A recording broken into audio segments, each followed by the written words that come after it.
তো রুটিন বানানোর সম্পর্কে কিছু টিপস আমি তোমাদেরকে দিয়ে দিই। তুমি হিসাব করবে প্রথমে যে তোমার সামনে কয়দিন আছে, একটা ডায়েরি নিবা বা একটা কাগজ নিবা, একটা খাতা নিবা, খাতা নিয়ে এই জিনিসগুলোকে লিখবা। প্রথমে কি লিখবা ভাইয়া, যে হাউ মেনি ডেজ, ঠিক আছে, আগে কি কাউন্ট করবো আমরা, ডেজ কাউন্ট করবো, ঠিক আছে, যে পরীক্ষার আর কতদিন বাকি আছে। এখন এখানে একদম পরীক্ষার লাস্ট মুহূর্ত পর্যন্ত, মানে ধরো পরীক্ষার অ্যাকচুয়ালি 15 দিন বাকি আছে, তার মানে তুমি রিভিশনটা দিবা 10 দিনে।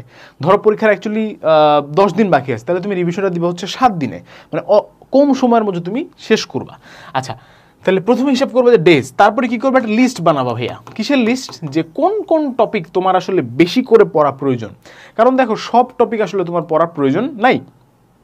ধরো তোমার তুমি ধরো ফর এক্সাম্পল তুমি পড়তে ম্যাট্রিক্স বা ম্যাথের যে ম্যাট্রিক্স, এই ম্যাট্রিক্স তুমি এত পড়ছো, ঠিক আছে, জীবনে।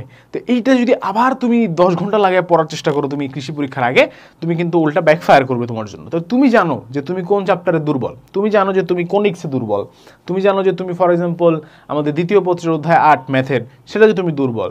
হ্যাঁ, তুমি জানো যে তুমি সেমিকন্ডাক্টরের যে ম্যাথ আছে ফিজিক্সে সেগুলো তুমি পারো না, তুমি জানো যে তুমি জৈব যৌগে দুর্বল। সেগুলো একটা লিস্ট বানাও যে কোন কোন জিনিসপাতিগুলো আমাদেরকে পড়তে হবে। এবার যে কয়দিন বাকি আছে সেই কয়দিনের মধ্যে এই লিস্টের সমস্ত আইটেম তোমাকে এবার শেষ করতে হবে এবং নিজেকেই রুটিনটা বানাতে হবে।